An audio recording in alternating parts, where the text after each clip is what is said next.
tema do nosso sermão é da vergonha à mesa do rei.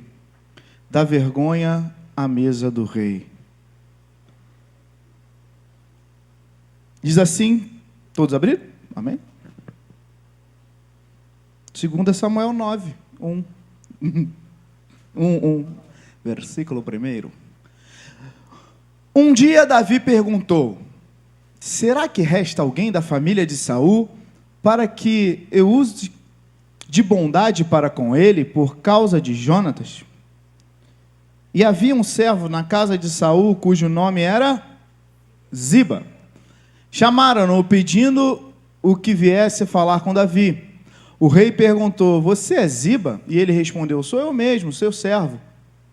Então Davi perguntou: existe mais alguém da família de Saul para que eu use da bondade de Deus para com ele?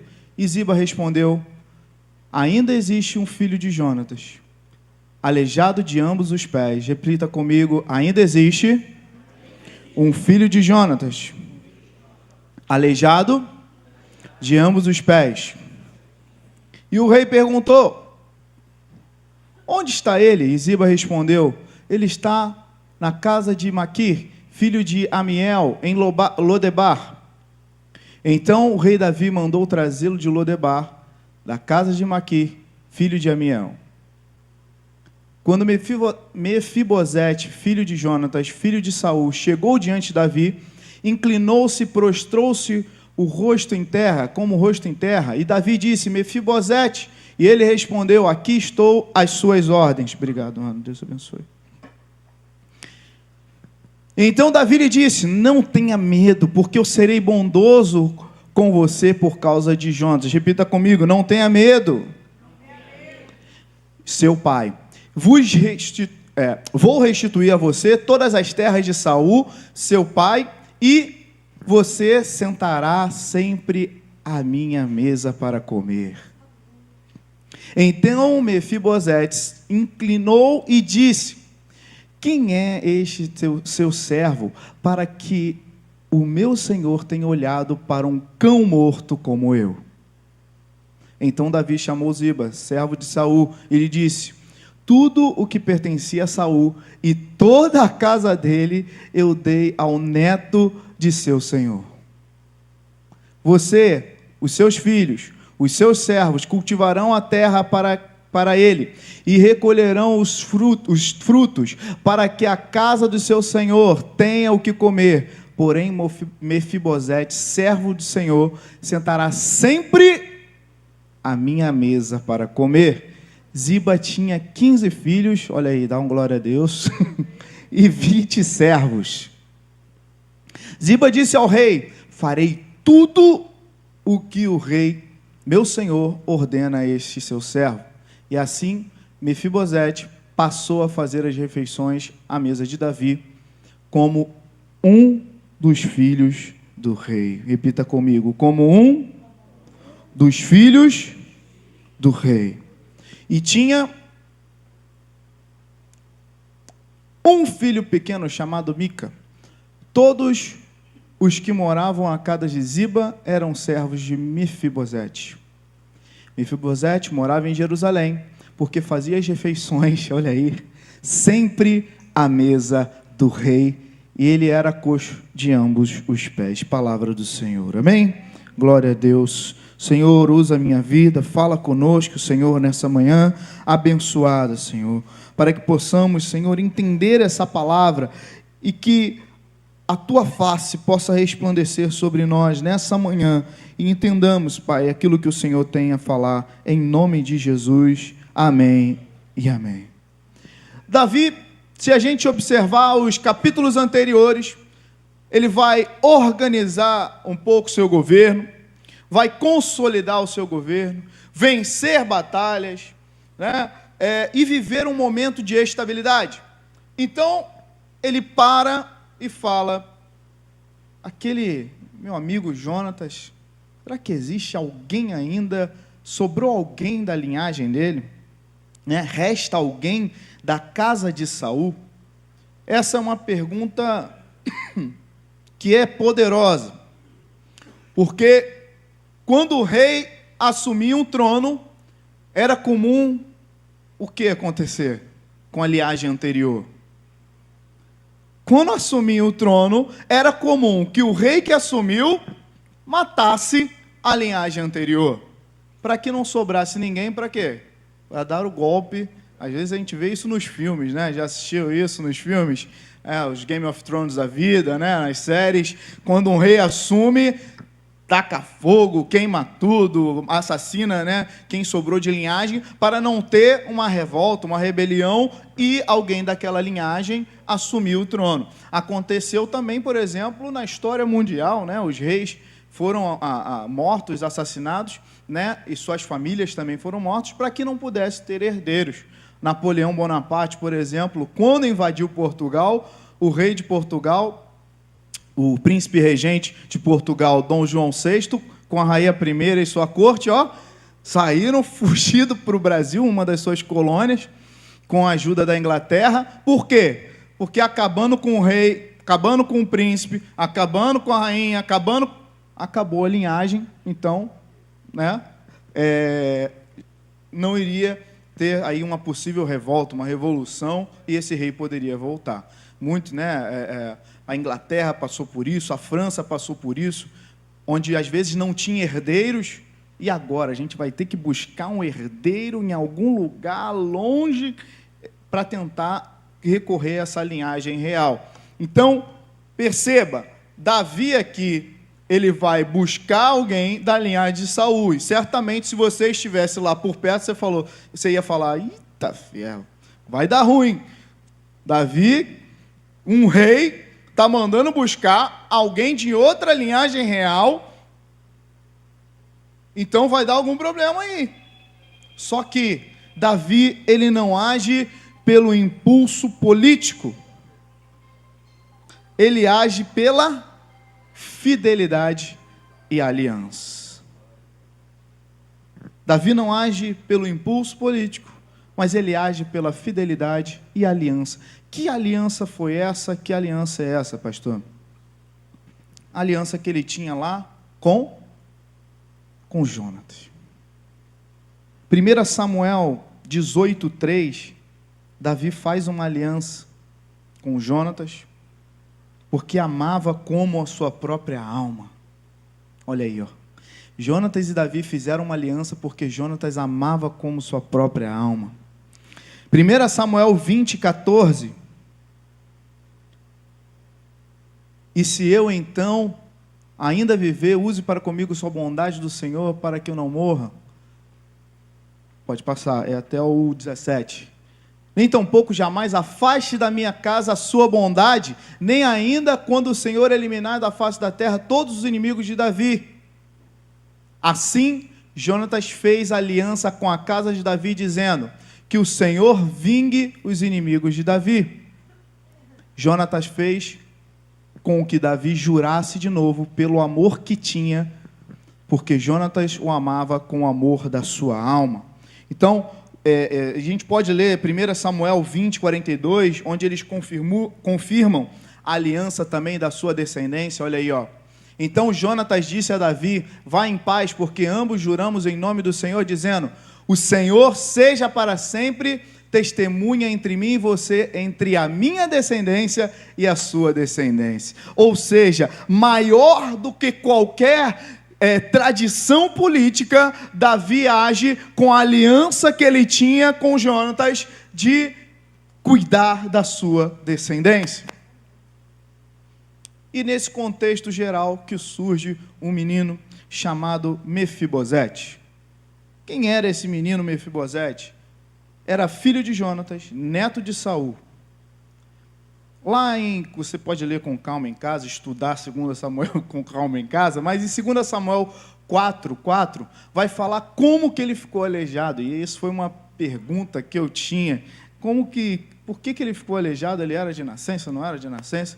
Mas, na verdade, ele fica aleijado com uma fuga. Os inimigos de Saul, os inimigos de Jonatas, conseguiram, Saul e Jonatas foram mortos, e então a ama foi fugir, E quando ela foge, se apressando, olha aí, e aconteceu que apressando ela a fugir, ele caiu e ficou manco. Então percebe, Mefibosete, ele já nasce em uma condição de guerra. Aos 5 anos, já acontece algo com ele, que no meio da fuga, seu pai e seu avô são mortos, acontece uma catástrofe com ele, e ele fica aleijado. Percebe que a vida de Mefibosete já era uma vida de vergonha e rejeição. O nome Mefibosete significa boca da vergonha. Pode ser traduzido como boca da vergonha. Ele era filho de Jonatas, neto de Saul, e ele vai viver em Lodebar, que significa terra do nada. Interessante esse contexto. Então perceba, quando ele vive nessa terra do nada, o rei chama aquela boca da vergonha, da terra do nada, para se sentar na mesa do rei. Se você entendeu, você já está dando glória a Deus. A intenção de que Mefibosete estava pensando que ele foi deixado para trás, ele foi esquecido, ele era uma vergonha, ele era um aleijado, ele era um filho e um neto de um rei que morreu. Só que agora, o rei manda ele buscar para ele sair dessa terra esquecida, para sentar nessa mesa maravilhosa do rei. Mefibosete não foi à procura do rei, mas o rei que mandou procurar Mefibosete. A palavra do Senhor vai nos falar que os olhos do Senhor buscam os verdadeiros adoradores, que o adoram em espírito e em verdade. Ele está procurando os verdadeiros adoradores. Onde estão os verdadeiros adoradores? Você pode dar uma glória a Deus? Aleluia! Tem muita gente que está esquecida em Lodebar. O que era Lodebar? Terra do nada. Tem muita gente que está esquecido, literalmente, na Lodebar emocional, espiritual, familiar, ministerial. Pensa que está afastado de tudo e de todos. Gente que vive por fora, mas está esquecido o que está acontecendo dentro dele, da casa dele, da família dele. E em 2 Samuel 9, vai mostrar que a história de Mefibosete não termina no esquecimento, mas termina na mesa do rei. Eu já dei o spoiler da pregação final, né? E o primeiro ponto para a gente, depois dessa introdução, o mundo muitas vezes resume a gente pelas nossas limitações. Repara isso, que interessante. Quando Davi manda chamar alguém da linhagem, procura, né? Davi manda procurar alguém da linhagem. Qual era o nome do servo? Ziba. Responde, tem Mefibosete. É isso, pessoal? Está lá no versículo 3 de 2 Samuel 9. Ele responde, tem sim, Mefibosete. Ele fala isso? E respondeu, ainda existe um filho de Jonas, um aleijado de ambos os pés. Ou seja, ele não fala o nome, ele fala a característica dele. Que interessante isso. O mundo, ele não nos classifica pelo nosso nome. O mundo não nos classifica pelaquilo que muitas vezes temos de qualidade.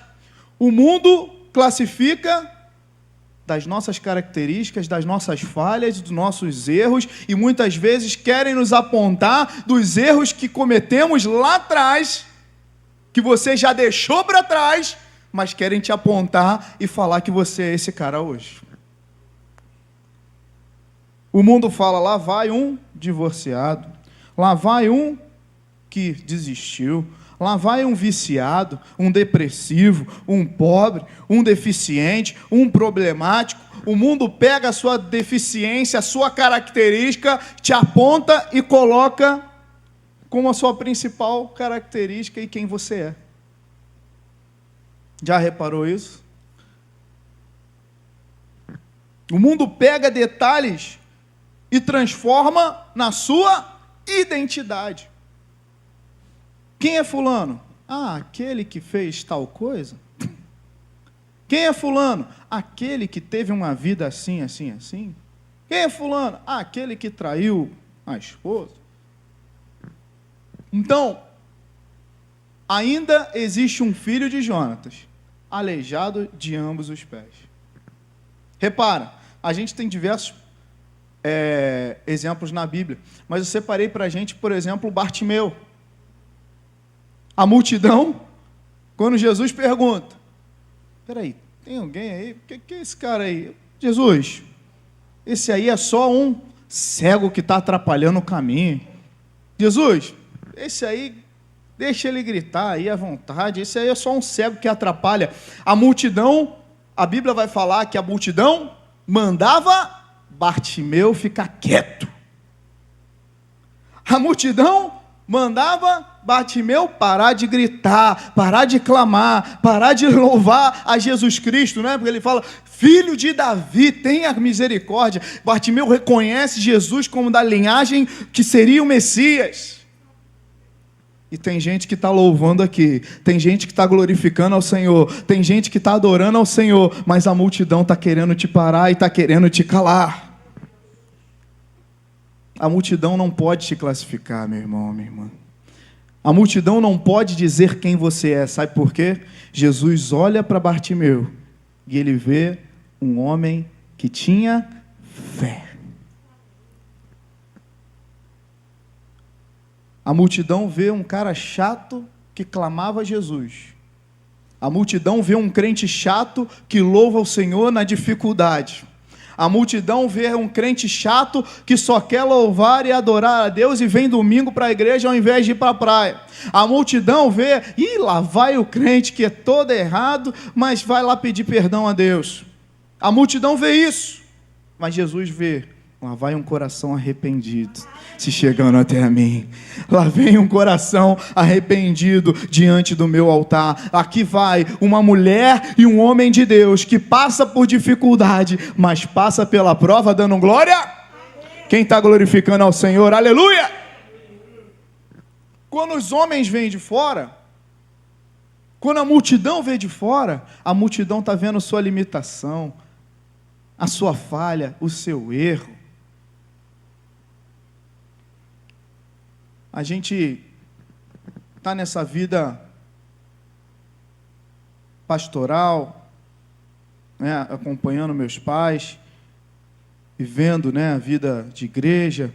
Eu sou da igreja desde a barriga da minha mãe. E a maioria das pessoas que se afastam, ou se afastam da igreja, ou se afastam do nosso círculo de amizade, é porque olhou para o homem, olhou para as dificuldades, olhou para, poxa, pastor Péricles é aquele que beija, que arrota, que vai no banheiro, que isso, que aquilo. Porque buscava muitas vezes um super-homem num pastor. Porque muitas vezes buscava um super-homem em alguém que está sentado do seu lado aí. Mas, na verdade, todos nós temos nossas falhas. Todas nós temos as nossas dificuldades. E se nós olharmos para isso, até nós ficaríamos de fora, não é verdade? Se fôssemos salvos pela nossa própria régua, imagina o que seria o do céu, hein? E ninguém, né? Se eu fosse medido pela minha própria régua, estaria ruim. Mas Jesus Cristo nos alcançou não por mérito, não pelo aquilo que você tenta fazer. Jesus Cristo te alcançou pela graça. Fui alcançado pela graça, maravilhosa graça que trouxe salvação.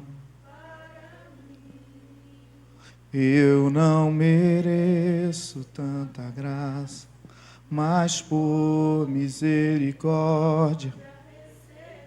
O maior milagre?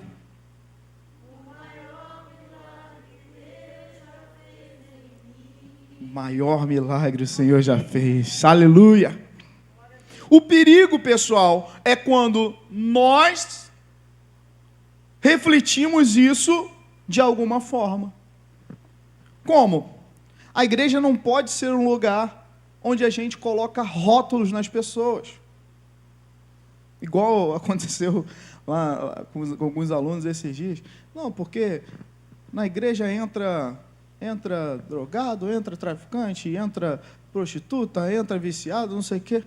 Eu falei para eles, até, glória a Deus, só não pode sair da mesma maneira que entrou, glória a Deus. Eu até brinquei lá com ele. E é para dar glória em nome de Jesus. Por quê? Pode entrar.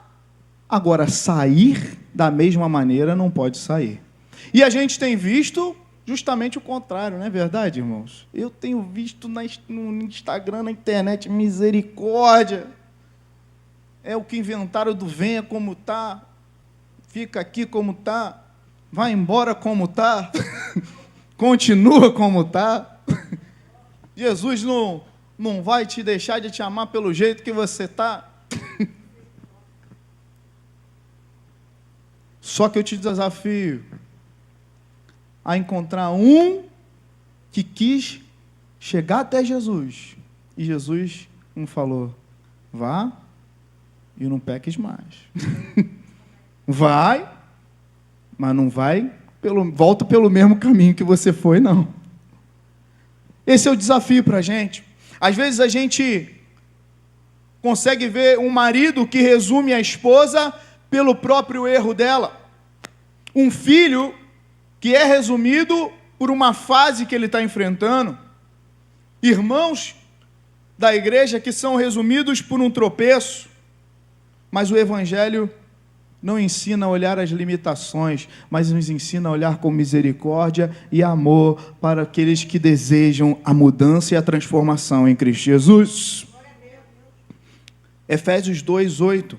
Pela graça sois salvos por meio da fé.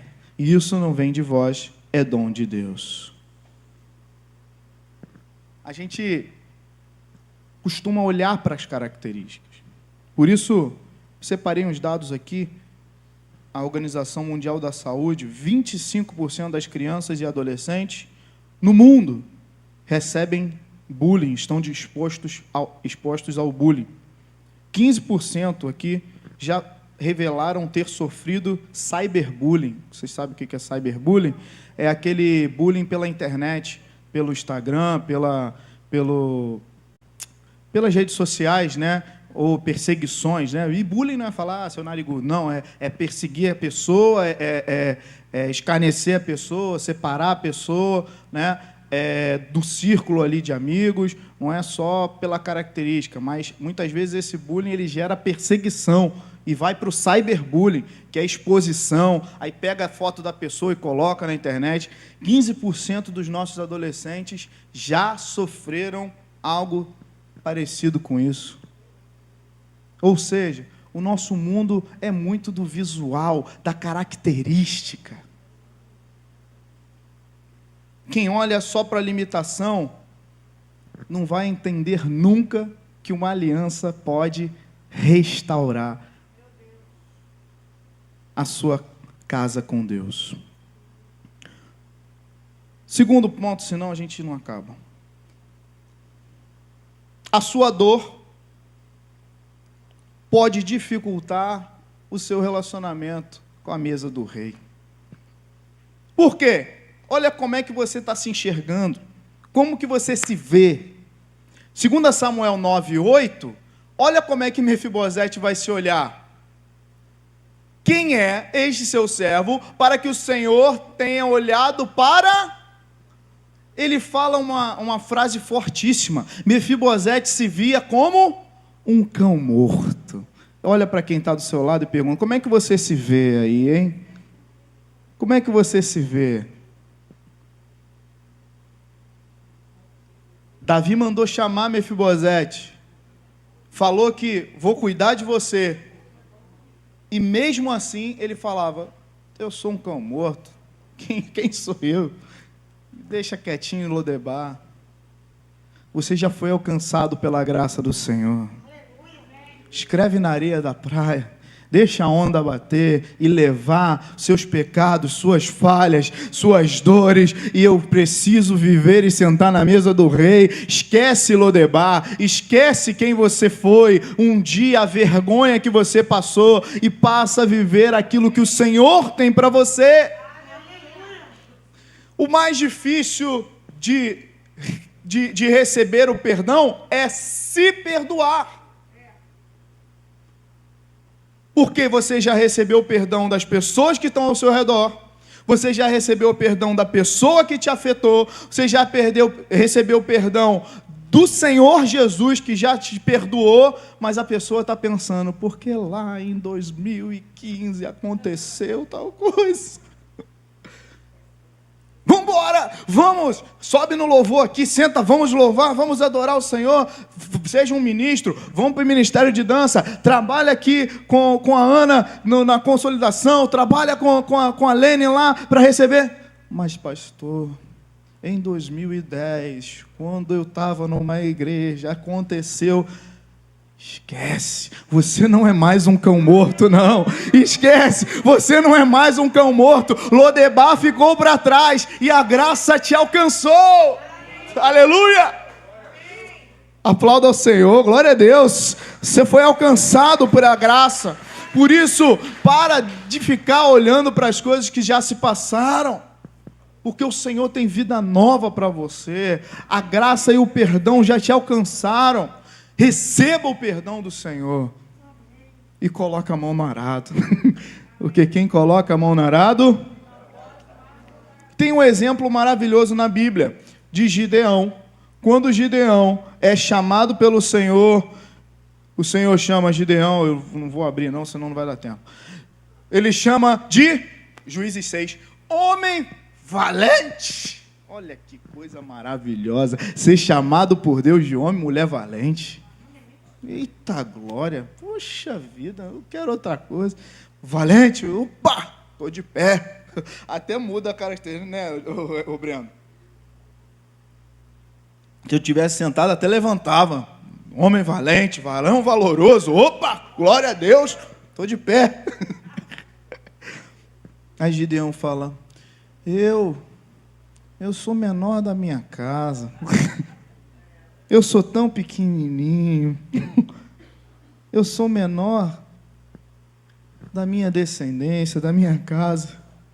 Gideão responde falando da pobreza da casa dele, da sua insignificância. Começa a colocar desculpas do quanto ele é ruim. O Senhor já te chamou. O Senhor já te chamou de valente, porque o Senhor está olhando não para um aleijado, o Senhor está olhando não para um deficiente, o Senhor está olhando para um homem, para uma mulher que vai sentar à mesa do rei e viver uma vida eterna com esse Deus maravilhoso. Esquece o que você é hoje. O que passou, passou. Coloca no altar, deixa na cruz. Que passou, passou. Mas eu já fui um alcoólatra, um fumante, um viciado, um traficante. Coloca no altar do Senhor e fala, eu vou viver uma vida nova com Deus. Mas eu sou um cão morto, eu vou viver uma vida nova com Deus. Tem gente que é lindo, mas você elogia ela, o que acontece? Mas eu sou tão feio, né? Vive crise de identidade. É tão amado, mas é o chamado rebelde sem causa, né? Meus dois pais me amam muito bem, né? Eu estou rebelde porque meus pais me amam. Tem gente que é chamado, mas se sente incapaz. Tem pessoas que já estão salvas, mas ainda se sentem presos como escravos.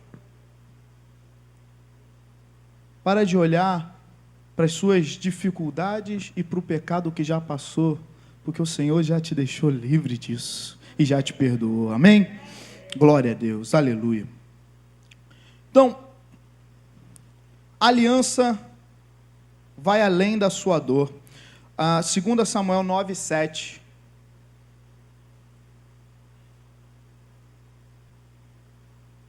Vamos lá? Então Davi disse: não tenha medo, porque eu serei bondoso com você por causa... Ele age por causa da aliança. Seu pai, vou restituir a você todas as terras de Saul, seu pai, e você sentará sempre à minha mesa para comer. Mefibosete não está sendo assim tratado pelo seu currículo maravilhoso. Mefibosete não está sendo tratado assim porque ele era um bonitão. Mefibosete não está sendo tratado assim porque ele era capaz e tinha, nossa, quantas coisas ele fazia. Mefibosete, ele está sendo tratado e levado até a mesa do rei por causa de uma... 10. Queria ter um filho assim. Por isso, olha aí, ó, a limitação de Mefibosete é real. A vergonha dele é real também.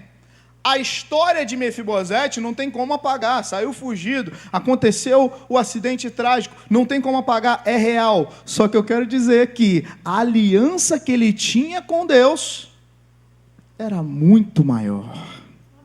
A aliança que Davi tinha com seu pai era muito maior do que a história dele. Tem gente que não se sente capaz, tem gente que não se sente estudioso o suficiente, tem gente que não se sente, olha, eu não sei nem falar, mas Deus está chamando você mesmo. Onde que está esse outro exemplo? Eu gosto de sempre pegar outros exemplos, e um outro exemplo maravilhoso está no filho pródigo.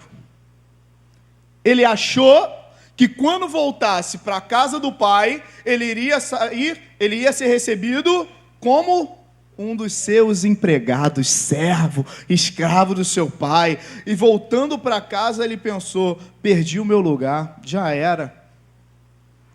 Se achava servo, se via como inferior, achava que quando voltasse iria ser tratado como o servo do seu pai.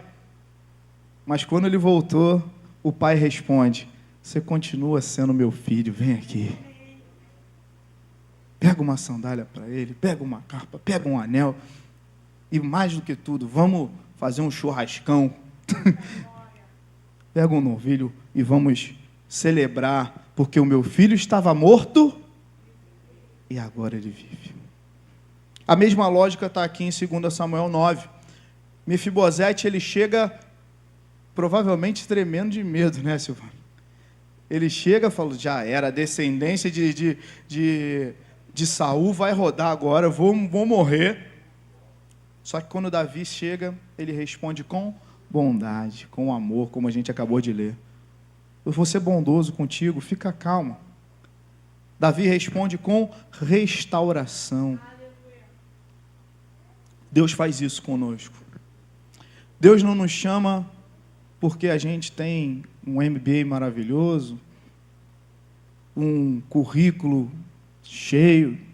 Deus nos chama porque Ele é tão bondoso, que Ele usa um ser cheio de falha, como eu. Ele é tão bondoso, que Ele usa esse ser aqui que não era digno nem de estar falando aqui em cima. Mas, pela graça do Senhor, mais uma vez, nós somos salvos, mediante essa fé. Quando Deus olha para nós, Ele não ignora as nossas feridas. Ele cura as nossas feridas, mas Ele não deixa que essa ferida se torne a nossa identidade. Isso aí não vai tomar conta de você, não. Isso aí não vai ser a sua identidade, não. Porque a sua identidade é filho de Deus. A sua aliança com Deus é muito maior do que qualquer coisa que você está passando hoje, do que você viveu lá atrás. A sua aliança com Deus importa muito mais do que algo que você vivenciou ou aconteceu. Volte para a cruz, volte para Ele, volte para o altar, volte para a mesa do Rei, porque essa aliança é quem vai te dar a vida eterna em nome de Jesus. Amém? Para a gente estar caminhando para o final. Ainda em 2 Samuel 9:7, Davi chama, ele restaura a herança, olha aí, restitui as terras de Saul, seu pai. Restaura a aliança. E por último, ele dá lugar à mesa. Tem até a música, né? Tem lugar na mesa. Eita, pai. A graça não só tira ele de Lodebar, mas devolve também a dignidade dele. Coisa maravilhosa, né? Não só retira ele, né? Davi podia falar, sai de lá, você, poxa, fica aqui comigo. Não. Mas ele devolve e restitui as terras. E ainda chama ele para comer sempre. Sempre à mesa. Coisa maravilhosa. Já viram isso em outro lugar? Que foi e restituiu? Zaqueu, né?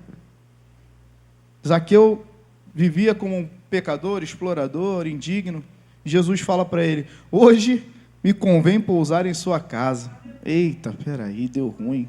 Eu sou todo errado. Imagina, hein? Hoje, minha mulher ia me pegar, se falasse para ir hoje.